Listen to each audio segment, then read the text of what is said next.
Well, I guarantee you that no church in Dallas showed that video today. It is one of a kind for you today. But it fits what I want to talk about.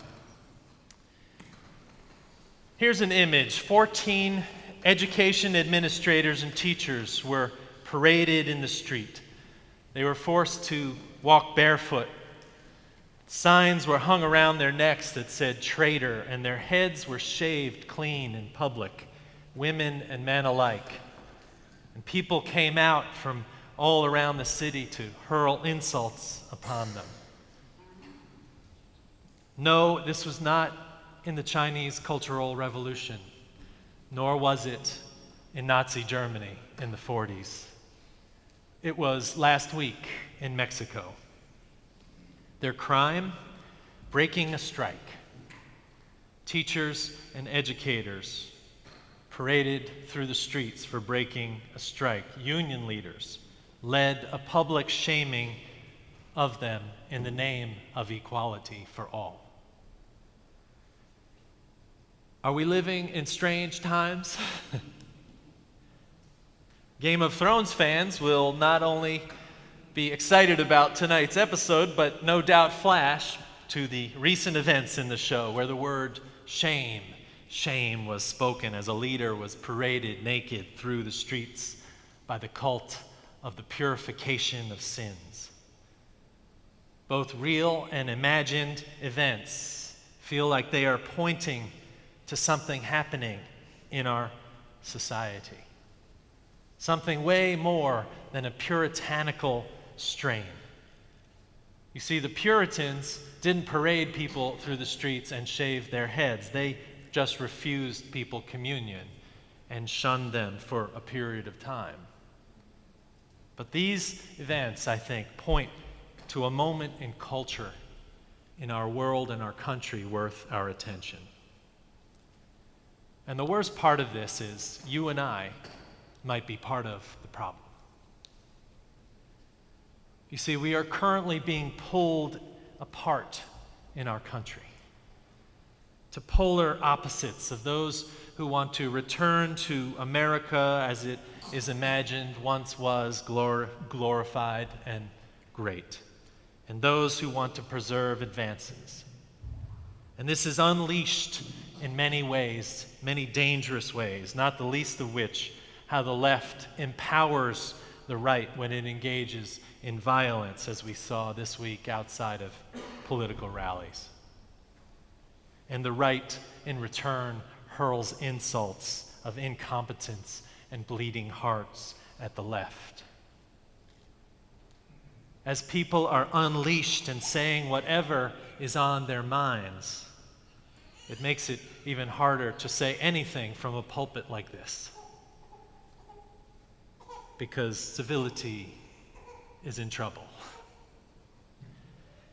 And I think this is a symptom of something bigger.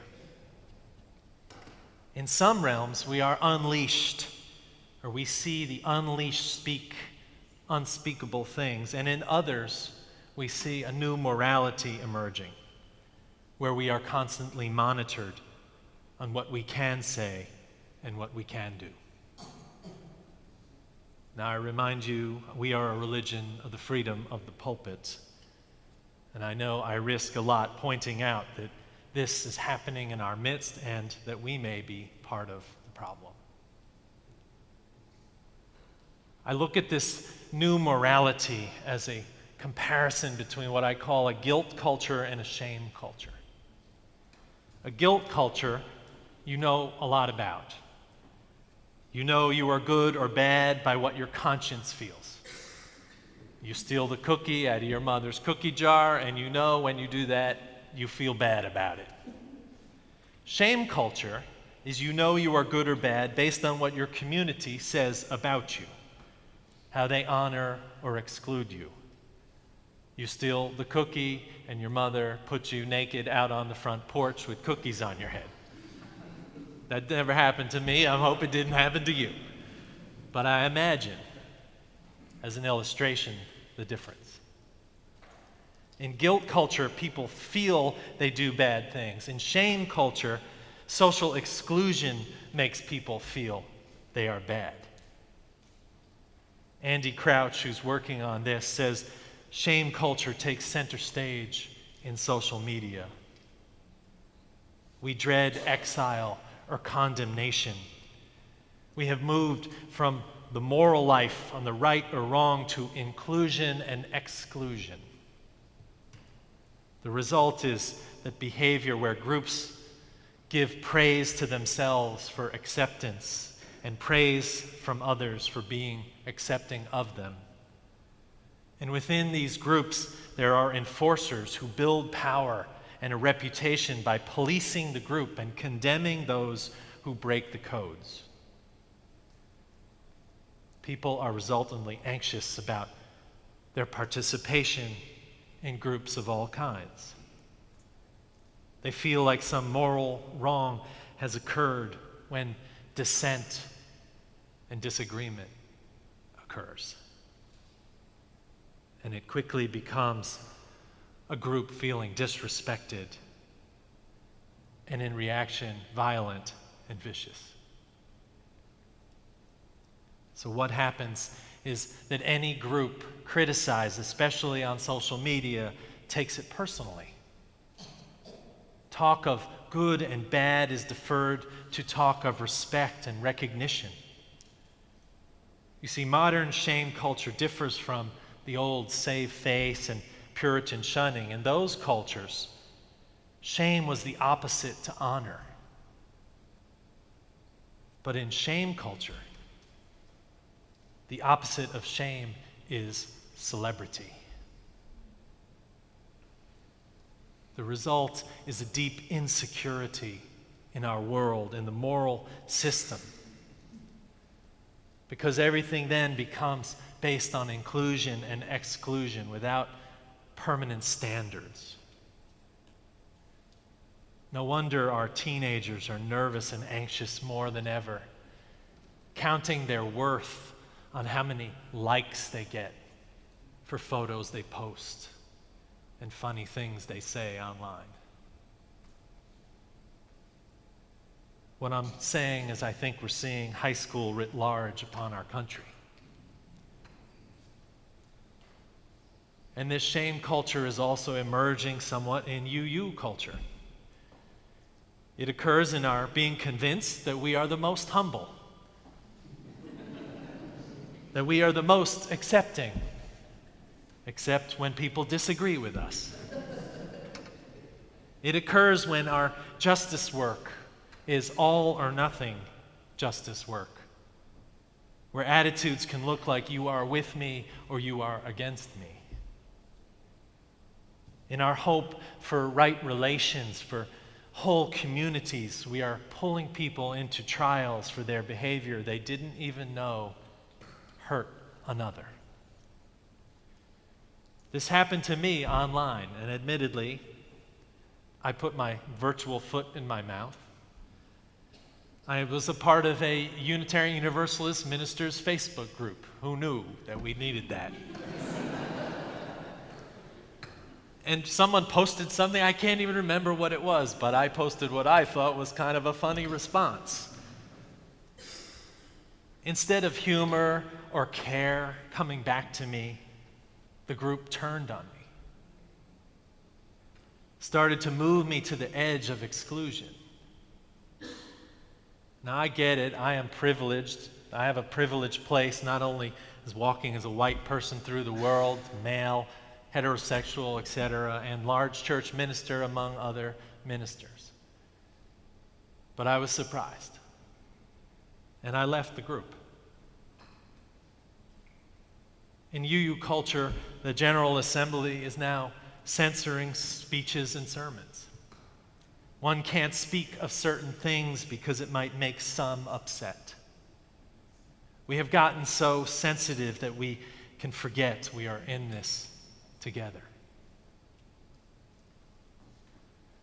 So when I started down this road, and Monica Lewinsky's TED Talk popped up on my screen, I heard her say loud and clear this: for nearly 2 decades now, we have slowly been sowing the seeds of shame and public humiliation in our cultural soil, both on and offline. Gossip websites, paparazzi, reality programming, politics, news outlets, and sometimes hackers all traffic in shame. It's led to a desensitization and a permissive environment online which lends itself to trolling, invasion of privacy, and cyberbullying. She says in this talk that she felt like she lost her dignity, and maybe more importantly, that she almost lost her life. I imagine we don't know the whole story from her side or another side. But she has come forward. And some say she is looking for more attention, and I say she is trying to do something about this culture of humiliation. I call her the speaker of the House of Redemption for her courage. She says in this talk, in this culture of humiliation, there is another kind of price tag attached to public shaming. The price does not measure the cost to the victim, notably women, minorities, and members of the LGBTQ community who have paid for it, but the price measures the profit of those who prey on them. This invasion of others is a raw material, efficiently and ruthlessly mined, packaged and sold at a profit. A marketplace has emerged where public humiliation is a commodity and shame is an industry. How is the money made, she asks. Clicks, she answers. The more shame, the more clicks. The more clicks, the more advertising dollars. We're in a dangerous cycle, she says. The more we click on this kind of gossip, the more numb we get to the human lives behind it. And the more numb we get, the more we click. All the while, someone is making money off the backs of someone else's suffering. With every click, we make a choice, she says. The more we saturate our culture with public shaming, the more accepted it is, the more we will see behavior like cyberbullying and trolling and online harassment. Why? Because they all have humiliation at their cores. This behavior is a symptom of the culture we have created. Now, I've been considering how shame and humiliation can be a weapon in our world, even beyond the online world. And I witness it every time I drive up to the abortion clinic in Dallas, where I volunteer my time as a chaplain. The people outside the clinic promoting a shame on the women they don't understand, don't know, and don't take time to get to know. When I sit with patients who request a chaplain, they speak of feeling ashamed more than anything else. How could they make a mistake? How could they betray someone's trust? The women who have been victims of violence feel it most strongly. Teens who are in there are ostracized because their religious friends call them sinners. Outside the clinic door and inside the clinic door are different things, and we are trying to wash away shame on the inside, dimensionalize the people who are there. Treat them as whole persons, restore their dignity, give them back their integrity as they try to live out their biological lives like any one of us. That is why I am both pro-choice and work for women in the chaplain and beyond, in the clinic and beyond. Because it restores dignity. And I am reminded of the story that Sally read today. When Jesus and this woman who has committed adultery are there before the trial of peers. If there was social media in those days, Jesus would have been mocked for saving this woman. Her profile smeared on the Facebook groups of Jerusalem, news websites next to ads for burnt offerings and personal ads. Nice Jewish boy seeking prayerful widow must be able to travel without leavened bread and idols. Right next to woman sins. So what does Jesus do in this story? Again, he holds up the mirror. Again with the mirror, Jesus. And he kneels and writes in the sand. We don't know what he writes. I imagine he writes, "You are whole." He stoops down and draws in the dirt. Note that he stoops. He kneels before the woman. He gets himself dirty. He sullies himself. In a moment, Jesus and this woman are equal, and they are left alone. The jury gone, the courtroom becomes a judge's chamber. The woman expects a verdict. Surely she thinks a sermon is brewing. He is going to demand an apology, but the judge does not speak. His head is down. Maybe he's writing still in the sand. He seems surprised when he realizes that she is still there. Is it over? Did they realize they were not better than us? Did they realize that their attempt to exclude, to demonize, to mark the woman means that that same tyranny can be practiced upon them? Woman, where are they, he says. Has no one judged you guilty? No one, sir, she replies. And he says, I don't judge you guilty either. You may go, but sin no more.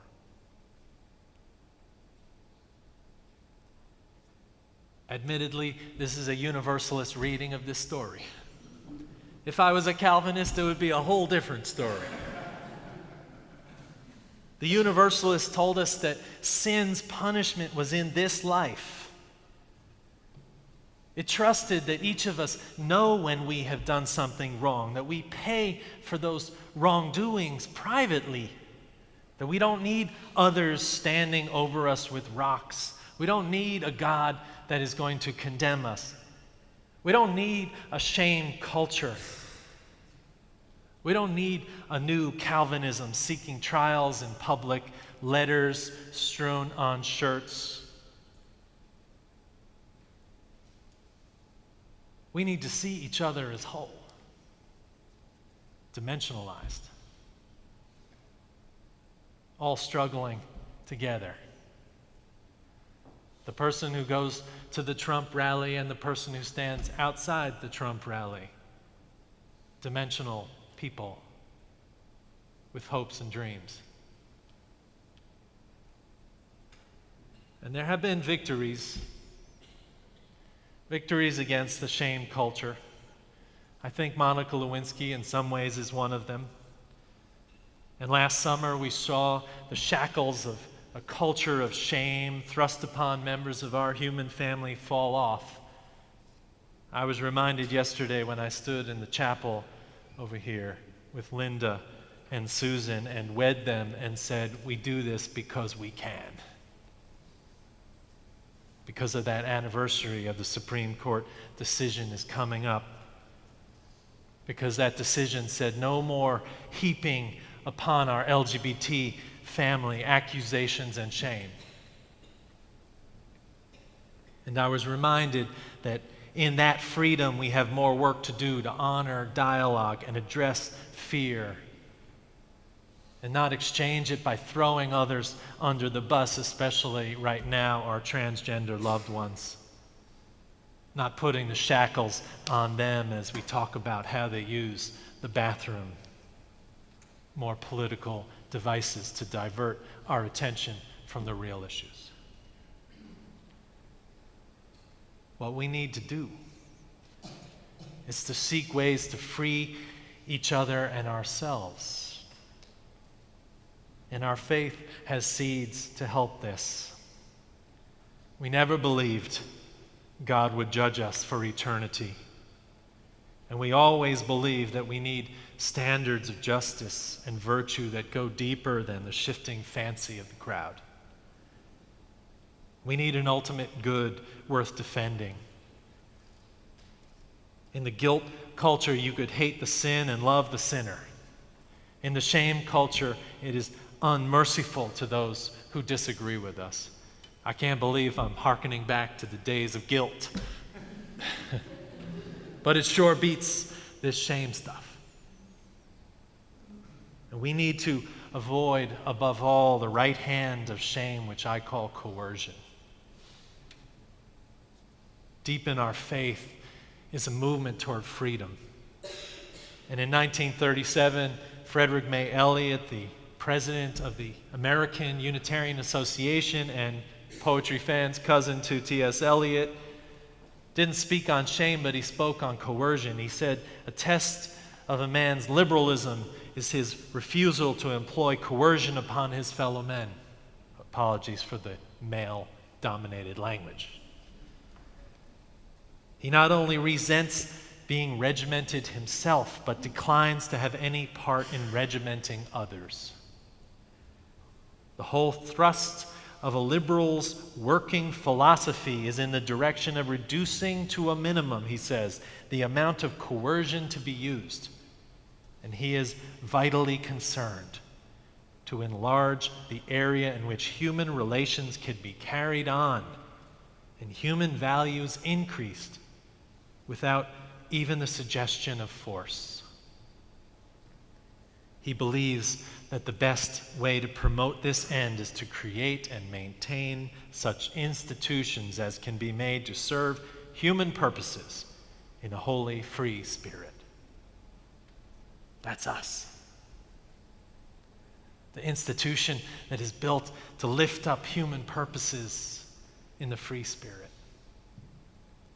And we have the opportunity not only to be a church, but to be individuals who live out this thrust, to model our allergy to shame.